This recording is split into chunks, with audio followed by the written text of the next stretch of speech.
kasih. Bismillahirrahmanirrahim. Assalamualaikum warahmatullahi wabarakatuh. Selamat siang, salam sejahtera buat kita sekalian. Yang saya hormati seluruh awak media, seluruh teman-teman wartawan, seluruh masyarakat di Provinsi Gorontalo. Pada siang hari ini, pada hari Senin, tanggal 15 Juni 2020 jam 13.00, kami dari gugus tugas ingin menyampaikan beberapa informasi penting. Di samping saya ada Pak Sumarwoto sebagai Kepala BPPD sekaligus Sekretaris Gugus Tugas Provinsi Gorontalo. Untuk itu ada hal-hal yang ingin beliau sampaikan dan teman-teman bisa berinteraksi langsung dengan beliau. Silakan Pak.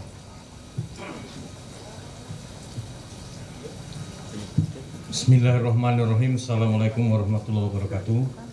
Yang saya hormati teman-teman dari media, yang saya hormati Kepala Dinas Kesehatan, yang saya hormati Pak Dr. Trianto selaku juru bicara. Alhamdulillah siang hari ini kita bersama-sama untuk melaksanakan konferensi pers. Kami sampaikan bahwa di akhir PSBB ketiga, Bapak Wakil Gubernur memimpin rapat, yaitu Bupati dan Wali Kota, serta Forkopimda diperluas dengan melibatkan ahli, tokoh agama, tokoh masyarakat. Di akhir rapat disimpulkan bahwa pemerintah Provinsi Gorontalo tidak memperpanjang PSBB, namun menerapkan masa transisi untuk persiapan menuju new normal life. Beberapa bentuk kegiatan yang diputuskan dalam kegiatan new normal life antara lain yang pertama adalah melakukan pendisiplinan secara ketat protokol kesehatan dilakukan bersama-sama antara provinsi dan kabupaten kota, di mana provinsi tetap konsentrasi untuk menangani yang menjadi wilayah kerjanya, yaitu di pintu-pintu masuk baik darat, laut maupun udara. Sedangkan di kabupaten kota menangani internal di wilayahnya masing-masing.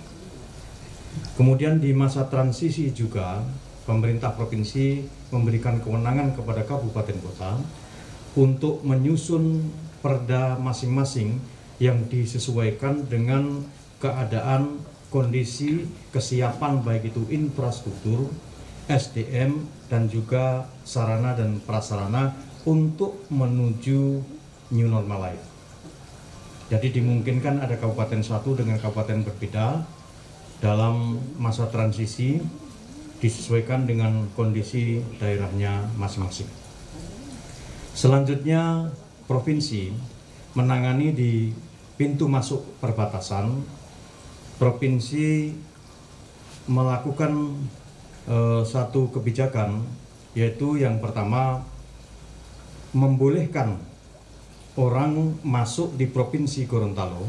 Ya, kalau dulu masa PSBB yang dibolehkan hanya barang, ya, tapi sekarang orang penumpang boleh masuk di Provinsi Gorontalo dengan persyaratan. Yang pertama, orang yang masuk di Provinsi Gorontalo adalah orang yang sehat, bebas dari COVID-19. Hal ini harus dibuktikan dengan surat hasil rapid test atau swab test, dan apabila dia berasal dari daerah yang tidak memiliki perangkat untuk rapid dan swab, maka bisa melampirkan surat keterangan dari puskesmas yang ditandatangani oleh dokter. Kemudian yang berikutnya memiliki kartu tanda pengenal, yaitu kartu tanda penduduk. Ya. Kemudian yang berikutnya mengunduh aplikasi, ya, aplikasi sekitar kita, ya, itu bisa diunduh. Kemudian setelah itu mengupload, ya, mengupload dua dokumen tadi, KTP, dan yang kedua adalah dokumen yang membuktikan yang bersangkutan bebas dari virus corona. Setelah itu diupload, ada surat pernyataan yang harus disetujui oleh yang mengupload bahwa dokumen tersebut adalah asli. Karena apa? Karena dikhawatirkan ada yang memasukkan dokumen tentang rapid test atau swab test. Oleh karena itu ada surat pernyataan. Ini akan berisiko apabila nanti ditemukan memasukkan, maka langsung ada tindakan-tindakan dari gugus tugas yang akan dikoordinasikan dengan aparat. Kemudian setelah diiyakan atau diklik tentang keabsahan, keaslian dokumen, maka secara otomatis akan muncul surat izin masuk atau SIM ke Provinsi Gorontalo. Nah, surat izin masuk ini akan berbentuk surat yang memang sudah ditandatangani dan online, ya, online. Yang bersangkutan harus menunjukkan kepada petugas perbatasan bahwa saya sudah mendapatkan surat izin masuk. Kemudian itu nanti bisa di-print oleh yang bersangkutan di mana saja berada.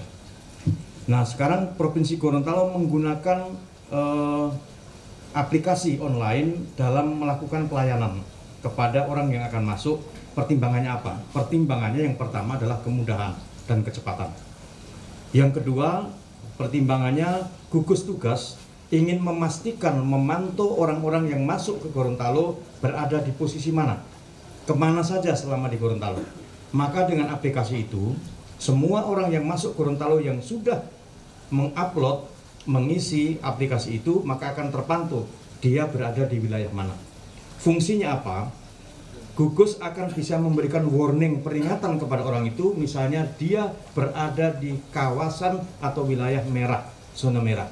Akan langsung diperingatan, Anda berada di kawasan zona merah, harus hati-hati, pakai masker, jaga jarak, cuci tangan dengan sabun di air mengalir, dan seterusnya. Kemudian mungkin ada pertanyaan orang yang keluar dari Provinsi Gorontalo.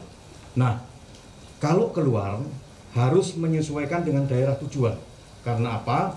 Yang keluar banyak, ada yang ke Manado, ada yang ke Semarang, ke Surabaya, ke Jakarta. Wilayah-wilayah tujuan memiliki aturan internal yang berbeda-beda. Oleh karena itu, orang yang ingin keluar daerah memastikan dulu persyaratan apa untuk masuk di daerah itu. Seperti orang masuk ke Gorontalo harus tahu dulu apa persyaratan masuk ke Provinsi Gorontalo, sehingga nanti tidak terkatung-katung di bandara tempat dia akan tiba. Saya kira ini penjelasannya.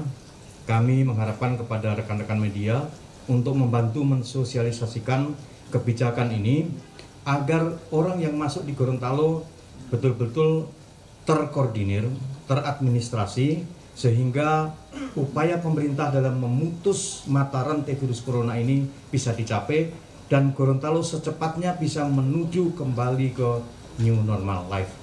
Saya kira itu, terima kasih. Mungkin ada pertanyaan? Enggak. Pak, termasuk orang yang keluar itu Pak, karena prosedurnya itu harus rapid test. Nah itu secara mandiri atau disediakan oleh pemerintah? Baik. Sebenarnya kalau keluar itu pemerintah Gorontalo tidak ngatur secara detail karena orang yang keluar adalah wilayah pribadi masing-masing ingin keluar. Kemudian tadi menanyakan masalah mau rapid, ya. Kebijakan pemerintah Provinsi Gorontalo dalam melakukan rapid adalah difokuskan kepada tracking orang-orang yang kontak dan berpotensi tertular virus corona. Kenapa begitu? Itu adalah prioritas dan karena memang sarannya terbatas. Jadi tidak mungkin kita melayani semua yang berjalan di tracking, di rapid oleh pemerintah provinsi. Ya. Jadi orang yang ingin melakukan perjalanan, ya, mengurus sendiri rapid dan swab testnya bisa di lembaga yang kredibel di swasta, contohnya di Prodia. Ya. Pak, untuk gugus tugas tidak mengeluarkan satu regulasi untuk biar besaran biaya itu Pak, karena rata-rata variatif Pak. Nantinya ada kecemburuan antara masyarakat kabupaten, contoh kabupaten dengan kota Gorontalo Pak. Itu beda-beda Pak. Beda-beda tarifnya itu Pak. Tarif. Ya, jadi sementara gugus tugas tidak mengatur itu karena itu wilayah masing-masing. Orang yang memberikan pelayanan itu seperti swasta itu adalah hak mereka untuk mengatur karena itu mereka yang mendengarkan pelayanan. Tetapi kalau yang dilaksanakan oleh pemerintah provinsi itu tidak bayar dan dilaksanakan oleh pemerintah provinsi tidak bayar. Ya. Gratis Pak ya? Kalau pemerintah provinsi yang menyelenggarakan, tetapi pemerintah provinsi sasarannya, targetnya adalah tracking untuk masyarakat yang rentan terhadap penularan virus corona. Ya. Pak, tadi soal SIKM, surat izin masuk keluar. Ya. Nah, bisa dijelaskan sedikit di online-nya itu dia pakai aplikasi tadi, apa tracking yang apa Ya. namanya? Itu baru bagaimana cara menginputnya sampai orang itu dapat SIKM itu, Pak? Baik. Yang pertama, setiap orang yang masuk memiliki smartphone menginstal aplikasi sekitar kita melalui link ya http kemudian kemudian covid19gorontalo.prof.go.id. Setelah menginstal, dibuka, kemudian mengupload 2 dokumen tadi. 1 adalah KTP, 2 dokumen hasil tes yang menyatakan kalau rapid dia non reaktif, kalau swab dia negatif. Setelah itu diupload, maka akan keluar pernyataan yang menyatakan bahwa dokumen yang diupload adalah asli, terutama yang surat keterangan rapid dan swab tadi. Ya. Setelah diklik bahwa asli, maka secara otomatis akan muncul surat izin masuk. Jadi bukan SIKM ya, K-nya nggak ada keluarnya. Jadi surat izin masuk, hanya surat izin masuk ke Provinsi Gorontalo. Oke. Itu bagi yang punya Android. Tapi bagaimana dengan anak kecil yang tidak memiliki Android, kemudian orang tua, lansia, dan orang-orang yang tidak memiliki Android untuk menginstal aplikasi itu, Pak? Baik, kalau untuk anak kecil ada orang tuanya, ya ada orang tuanya sehingga orang tuanya bisa membantu.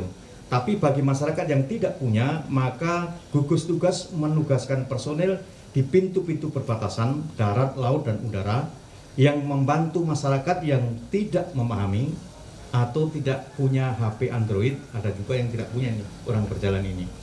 Itu dibantu untuk mengupload, mendapatkan surat izin masuk. Pak, kenapa tidak bisa secara manual saja Pak? Diupayakan dengan sarana yang seperti ini online ini untuk mempercepat. Kalau manual bayangkan antri banyak, tetapi kalau dengan seperti ini masing-masing yang punya Android sebanyak orang, misalnya 50 orang, kalau di manual satu-satu dilayani, tetapi kalau dia online masing-masing sudah bisa dalam tempo yang sama, orang bisa mendapatkan SIM secara bersamaan. Tidak butuh waktu sampai 5 menit, 50 orang bisa dapat SIM masing-masing. Kalau manual satu dulu selesai keluar, satu dulu isi selesai keluar. Jadi dalam rangka memang menyongsong pola hidup baru, kita menyesuaikan dengan pola sekarang semua orang dengan Android, dengan internet dan lain sebagainya. Nah, satu HP atau satu aplikasi itu di HP, berapa user bisa ditampung, Pak? Bisa banyak ya, bisa lebih dari 10 untuk, tapi yang sebenarnya yang diinginkan satu orang satu. Tapi ada keterbatasan di masyarakat juga. Kenapa satu orang satu? Karena itu nantinya akan berfungsi untuk memantau yang bersangkutan berinteraksi berada di wilayah mana selama di Gorontalo. Ya. Tapi kalau yang tidak punya ya tentu kita tidak bisa memaksa.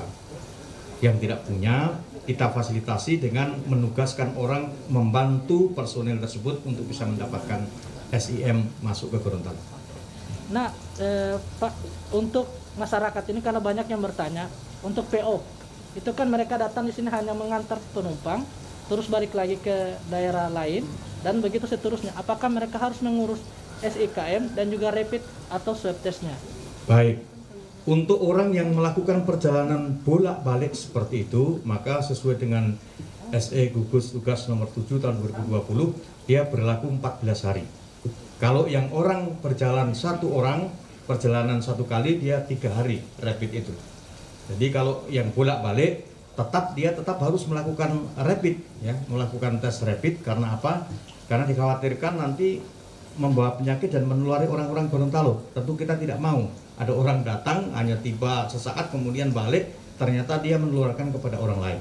Jadi tetap diberlakukan melampirkan surat itu. Ya. Berarti setelah 14 hari bayar lagi Pak untuk rapid itu Pak? Ya tentu. Ya tentu. Ya, karena ini resiko orang per orang melakukan perjalanan, ada urusan masuk di satu kawasan yang memang kita atur ketat seperti itu. Kenapa kita atur ketat? Ini untuk melindungi masyarakat, melindungi kita, Bapak Ibu sekalian, dan masyarakat pada umumnya. Apakah ada intervensi dari pemerintah terkait dengan mahasiswa yang ingin masuk ke Gorontalo? Karena diperkirakan ada sekitar 10.000 mahasiswa yang akan masuk ke Gorontalo untuk kuliah lagi, Pak. Kira-kira bagaimana? Difasilitasi dalam rangka apanya? Untuk rapidnya itu, Pak. Karena pasti mereka beranggap itu mahal, karena harganya itu bisa mencapai 500 sampai 1 juta. Sementara ini belum ada kebijakan itu, karena orang masuk juga dari daerah lain yang tidak tahu tempatnya di mana, jauh-jauh ya. Jadi yang dibantu difasilitasi yang orang berada di sini dan ada kebutuhan mendesak untuk kegiatan di Jakarta atau di mana. Tapi kalau yang datang dari jauh-jauh kita tidak tahu juga tempatnya di mana, rumahnya di mana. Untuk saat ini belum ada kebijakan untuk memfasilitasi mereka. Ya. Cukup? Terima kasih. Mohon maaf jika kurang berkenan. Assalamualaikum warahmatullahi wabarakatuh.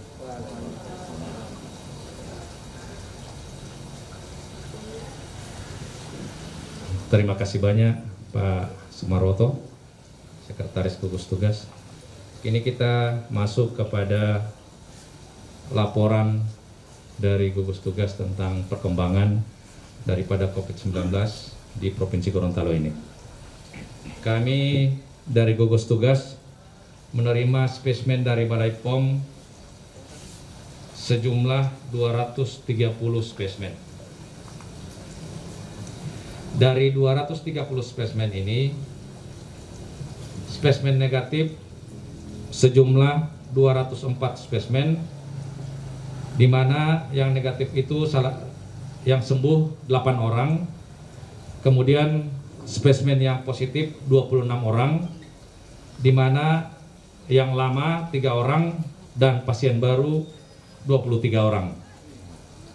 Yang 23 orang itu terdiri dari Kota Gorontalo 10 orang, Bone Bolango 8 orang, Kabupaten Gorontalo 4 orang, dan Bualemo 1 orang.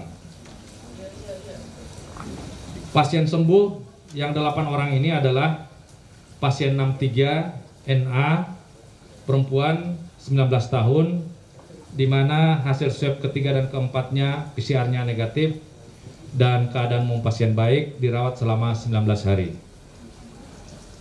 Pasien berikutnya adalah pasien 75 MA, laki-laki 21 tahun, di mana swab kedua dan ketiga PCR-nya negatif, keadaan umum baik, dirawat selama 16 hari.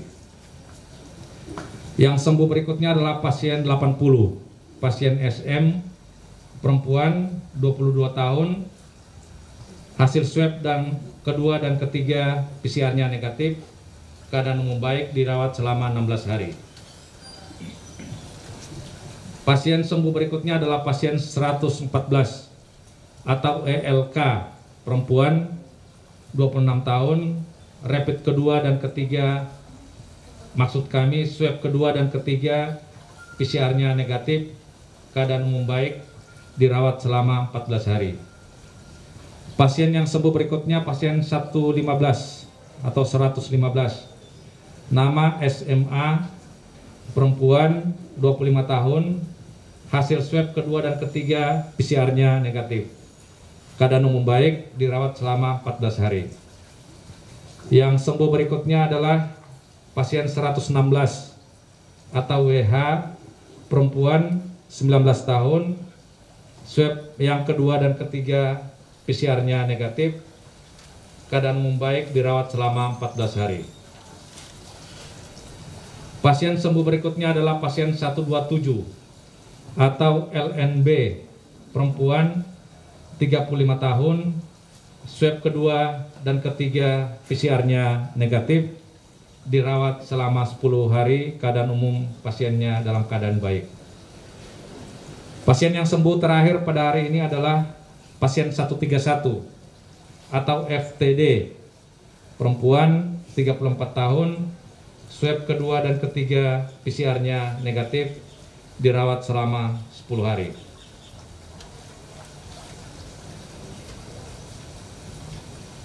Salah satu pasien yang meninggal dunia adalah 1 orang, di mana pasien ini adalah pasien nomor 145, NYA, perempuan 47 tahun, Desa Luhu, Kecamatan Telaga, Kabupaten Gorontalo.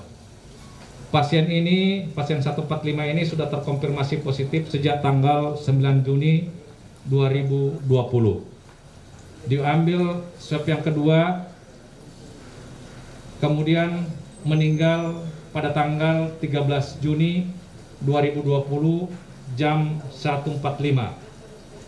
Sebelum meninggal sempat diambil swab yang ketiga, hasilnya keluar semalam dan hasilnya negatif. Jadi pasien ini sebenarnya sudah 2 kali berturut-turut negatif, tapi hasil yang terakhir sebelum meninggal itu sudah sebelum meninggal hasilnya belum keluar, nanti keluar tadi malam. Pasien positif lama ada 3 orang. Yang pertama pasien 111 nama HSK, perempuan 13 tahun, hasil swab yang ketiga PCR-nya masih tetap positif. Pasien yang kedua, yang pasien nama adalah pasien 136 atau SKH, laki-laki 51 tahun, hasil swab yang ketiga PCR-nya masih tetap positif. Dan yang terakhir, yang pasien positif lama adalah pasien 161 atau SOS, perempuan 32 tahun, hasil swab yang kedua PCR-nya masih tetap positif. Pasien baru hari ini yang terkonfirmasi ada 23 orang. Kalau sebelumnya pasien kita adalah 185, hari ini pasien berikutnya adalah pasien 186 atau TTA, perempuan 45 tahun, Kelurahan Hepuhulawa, Kecamatan Limboto, Kabupaten Gorontalo. Ini pasien 186 ini merupakan pengembangan dari screening rapid testnya yang reaktif sehingga diambil swabnya dan ternyata swabnya PCR-nya positif. Keadaan umum baik, sementara persiapan rujukan ke karantina Pemda. Pasien berikutnya pasien 187, nama RWM, laki-laki 38 tahun, Kelurahan Moodu, Kecamatan Kota Timur, Gorontalo. Pasien 187 ini juga merupakan pengembangan daripada screening karena rapid testnya reaktif. Diambil swab, ternyata swabnya positif dan keadaan umum baik, sementara persiapan rujukan ke RSAS. Pasien berikutnya adalah pasien 188, namanya IMS, laki-laki 37 tahun, Desa Iloheluma, Kecamatan Tilongkabila, Kabupaten Bone Bolango. Pasien 188 ini merupakan nakes atau tenaga kesehatan. Pengembangan dari tracking kontak dari pasien 141 atau SUA yang juga sebelumnya adalah nakes. Hasil swab PCR-nya positif, keadaan umum baik, sementara persiapan ke Rumah Sakit Toto Kabila. Pasien berikutnya adalah pasien 189 atau SHS, perempuan 29 tahun, Kelurahan Tomula Butao, Kecamatan Dungingi, Kota Gorontalo. Pasien 189 ini juga merupakan nakes atau tenaga kesehatan dan merupakan pengembangan tracking kontak dari pasien 141 atau pasien SUA. Keadaan umum baik, sementara persiapan ke Rumah Sakit Toto Kabila. Pasien berikutnya adalah pasien 190 atau IWM, perempuan 26 tahun, Kelurahan Padengo, Kecamatan Kabila, Kabupaten Bone Bolango. Pasien 190 ini juga merupakan nakes atau tenaga kesehatan. Tracking kontak dari pasien 141 atau SUA. Keadaan umum baik, sementara persiapan rujukan ke rumah sakit Toto Kabila. Pasien berikutnya pasien 191, nama RAK, perempuan, 24 tahun, Kelurahan Tenda, Kecamatan Hulontalangi, Kota Gorontalo. Pasien 191 ini juga merupakan tenaga kesehatan. Tracking kontak dari pasien 141 atau pasien SUA. Keadaan umum baik, sementara persiapan ke Rumah Sakit Umum Toto Kabila. Pasien berikutnya adalah pasien 192 IWH, laki-laki, 46 tahun, Kelurahan Liluwo, Kecamatan Kota Tengah, Kota Gorontalo. Pasien 192 ini merupakan tracking kontak juga dari pasien 141 SUA dan merupakan rekan kerja, walaupun bukan tenaga kesehatan. Keadaan umum baik, sementara persiapan ke Rumah Sakit Umum Toto. Pasien berikutnya adalah pasien 193 atau ROT, perempuan, 46 tahun, Kelurahan Wongkaditi Barat, Kecamatan Kota Utara, Kota Gorontalo. Pasien 193 ini merupakan juga tenaga kesehatan atau nakes. Tracking kontak dari pasien 141 atau SUA. Keadaan umum baik, sementara persiapan ke Rumah Sakit Toto. Pasien 194 adalah SFG, perempuan, 24 tahun, Desa Toto Selatan, Kecamatan Kabila, Kabupaten Bone Bolango. Pasien 149 merupakan juga nakes atau tenaga kesehatan. Tracking kontak dari pasien 141 atau SUA. Hasil swabnya, PCR-nya positif dan keadaan umum baik, sementara persiapan ke Rumah Sakit Toto Kabila. Pasien berikutnya adalah pasien 195 atau nama MFPG, laki-laki, 24 tahun, alamat Desa Toto Selatan, Kecamatan Kabila, Kabupaten Bone Bolango. Pasien 195 juga merupakan nakes atau tenaga kesehatan. Tracking kontak pasien 141. Keadaan umum baik, sementara persiapan rujukan ke Rumah Sakit Toto. Pasien 196 adalah pasien DLL, perempuan, 21 tahun, Desa Lonuo, Kecamatan Tilong Kabila, Kabupaten Bone Bolango. Pasien 196 ini merupakan juga nakes atau tenaga kesehatan. Tracking kontak dari pasien 141. Keadaan umum baik, sementara persiapan rujukan ke Rumah Sakit Toto Kabila. Pasien berikutnya adalah pasien 197 atau SKM, laki-laki, 24 tahun, Kelurahan Dulomo Selatan, Kecamatan Kota Utara, Kota Gorontalo. Pasien 197 merupakan juga nakes atau tenaga kesehatan. Tracking kontak dari pasien 141. Keadaan umum baik dan sementara persiapan rujukan ke Rumah Sakit Toto Kabila. Pasien berikutnya pasien 198, nama SVS, perempuan, 36 tahun, Desa Moutong, Kecamatan Tilong Kabila, Kabupaten Bone Bolango. Pasien 198 juga ini merupakan nakes atau tenaga kesehatan. Tracking kontak dari pasien 141. Dan sementara persiapan ke Rumah Sakit Umum Toto Kabila. Pasien 199 adalah THS, perempuan, 24 tahun, Desa Mongiilo Utara, Kecamatan Bolango Ulu, Kabupaten Bone Bolango. Pasien 199 ini juga merupakan nakes atau tenaga kesehatan. Hasil tracking kontak dari 141. Keadaan umum baik, sementara persiapan rujukan ke Rumah Sakit Toto Kabila. Pasien berikutnya pasien 200. Nama MPS, perempuan 28 tahun, Desa Mongolato, Kecamatan Telaga, Kabupaten Gorontalo.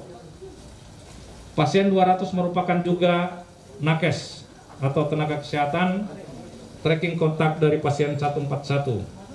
Hasil swabnya positif, keadaan umum baik, sementara persiapan rujukan ke Rumah Sakit Toto Kabila. Pasien 201 nama EVS, laki-laki 24 tahun, Desa Toto Selatan, Kecamatan Kabila, Kabupaten Bone Bolango. Pasien 201 merupakan nakes juga. Tenaga kesehatan, tracking kontak dari pasien 141. Keadaan umum pasien baik, sementara persiapan rujukan ke Rumah Sakit Toto Kabila. Pasien 202, nama FYW, perempuan 26 tahun, Kelurahan Balihuangga, Kecamatan Limboto, Kabupaten Gorontalo. Pasien 202 ini juga merupakan nakes atau tenaga kesehatan dan merupakan pengembangan kontak dari pasien 129 atau FKDP. Keadaan umum baik dan sementara persiapan rujukan ke karantina Pemda. Pasien 203 adalah nama EHJ, perempuan 45 tahun, Desa Gandasari, Kecamatan Tolangohula, Kabupaten Gorontalo. Pasien 202 merupakan tracking kontak pasien 91 atau DCI dan keadaan umum baik, sementara persiapan rujukan ke karantina Pemda. Pasien berikutnya adalah pasien 204 atau 204 nama SID, perempuan 36 tahun, Desa Potanga, Kecamatan Botumoito, Kabupaten Boalemo. Pasien 204 merupakan pelaku perjalanan dari Manado yang tiba di Boalemo pada tanggal 6 Juni 2020. Hasil swabnya positif dan keadaan umum baik, sementara persiapan rujukan ke RSTN Boalemo. Pasien 205 adalah RSL, perempuan 50 tahun, Kelurahan Leato Selatan, Kecamatan Dumboraya, Kota Gorontalo. Pasien 205 sudah masuk RSAS sejak tanggal 11 Juni 2020 dengan keluhan demam, sakit kepala, sesak, mual, dan nyeri ulu hati. Serta pasien ini mempunyai komorbid dan hasil swabnya positif, sementara dirawat di Rumah Sakit Aloi Sabu, Kota Gorontalo.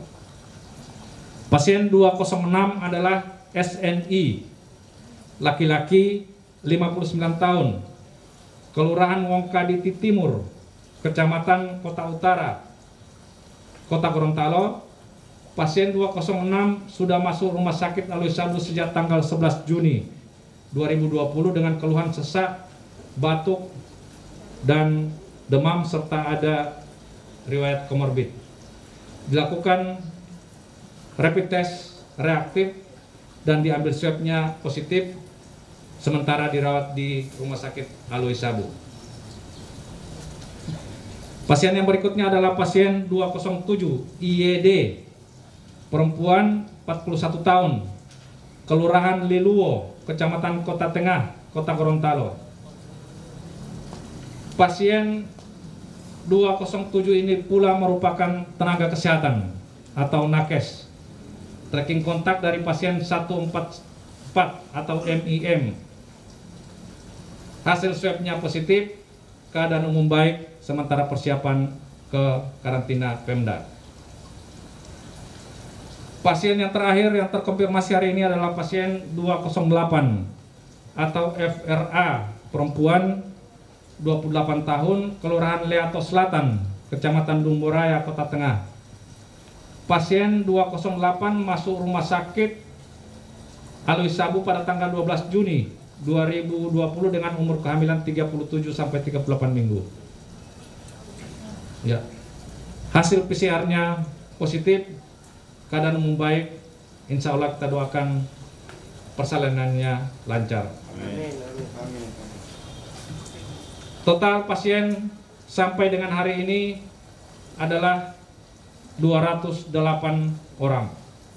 Meninggal 8 orang, sembuh 87 orang, dalam perawatan 93 orang, dan persiapan rujukan 20 orang.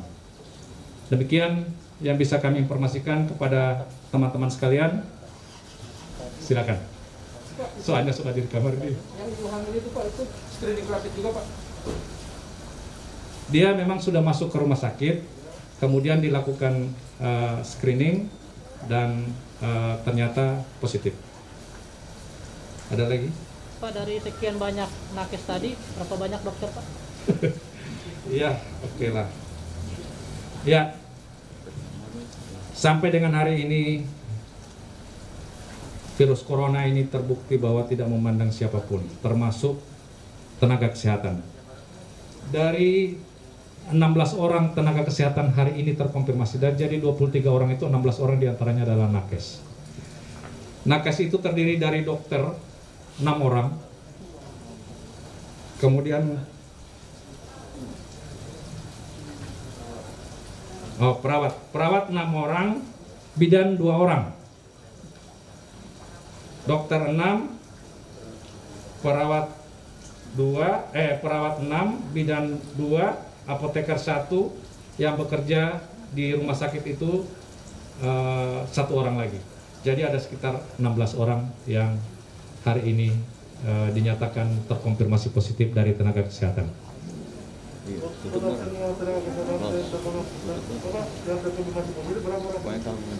Oh, kemarin kalau tidak salah 13 ya. Nanti hasilnya nanti saya akan rilis. Tapi yang hari ini ada 16 orang yang terkonfirmasi positif. Ada lagi? Pak, yang meninggal itu ada komorbid Pak? Yang meninggal? Sebentar supaya tidak salah ya. 145 Pak. 145 ya? Ya. Bagus, sudah dibantu.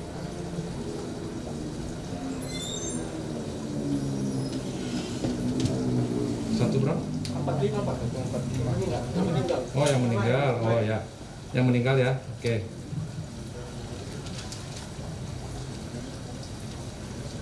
Iya, yang meninggal 145. Iya, memang sudah dalam penurunan kesadaran.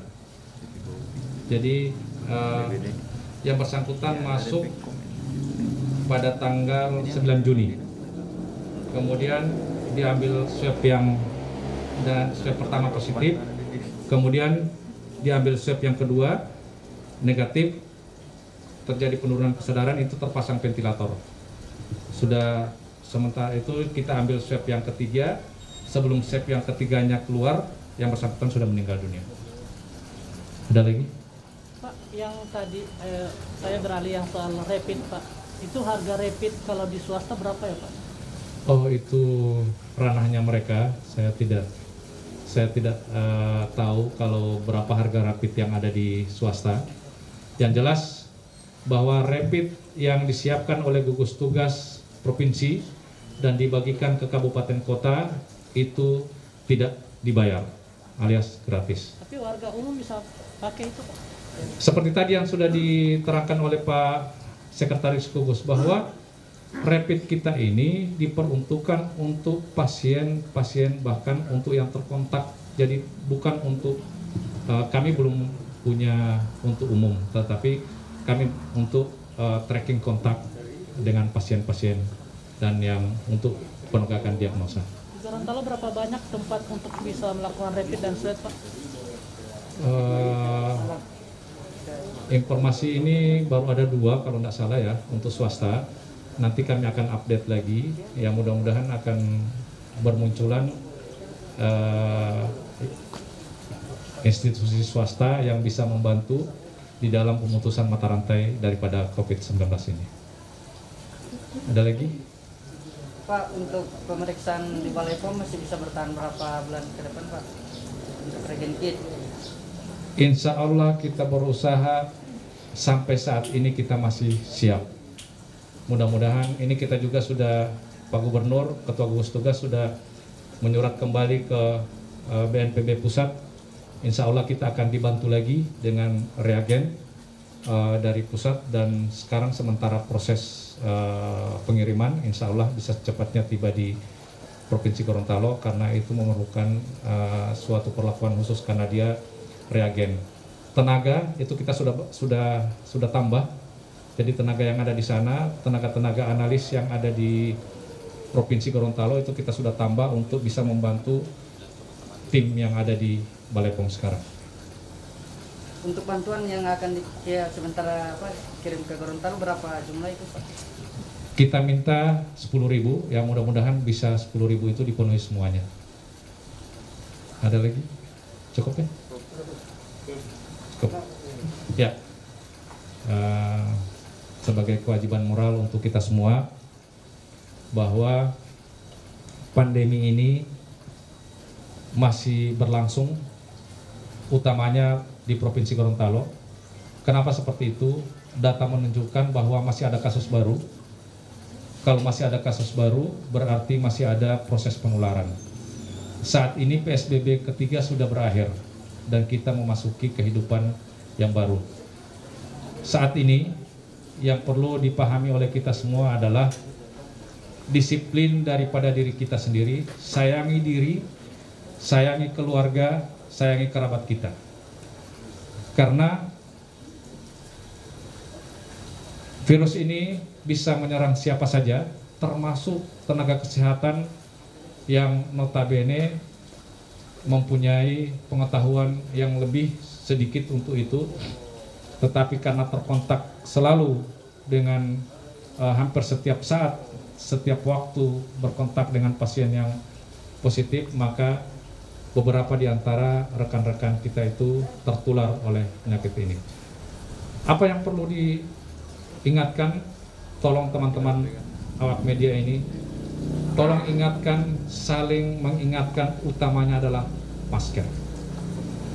Karena dengan masker ini kita bisa menghindari diri kita tertular dan bisa menghindari orang lain tertular, atau bisa menghindari diri kita tertular dan tidak menjadi orang tanpa gejala yang membawa kuman ini ke rumah. Kemudian kalau di rumah kita ada tante, orang tua, atau saudara, atau apa saja yang komorbid, yang imunnya lagi turun, itu akan bisa kita sebagai orang yang dari perjalanan di luar yang tidak memakai masker kemudian tertular, kita menjadi penular terhadap keluarga kita yang ada di rumah. Tolong ini teman-teman yang ada di, apalagi keadaan sekarang yang sudah tidak ada PSBB lagi. Cukup ya? Demikian, terima kasih banyak. Billahi taufiq wal hidayah. Assalamualaikum warahmatullahi wabarakatuh. Selamat siang.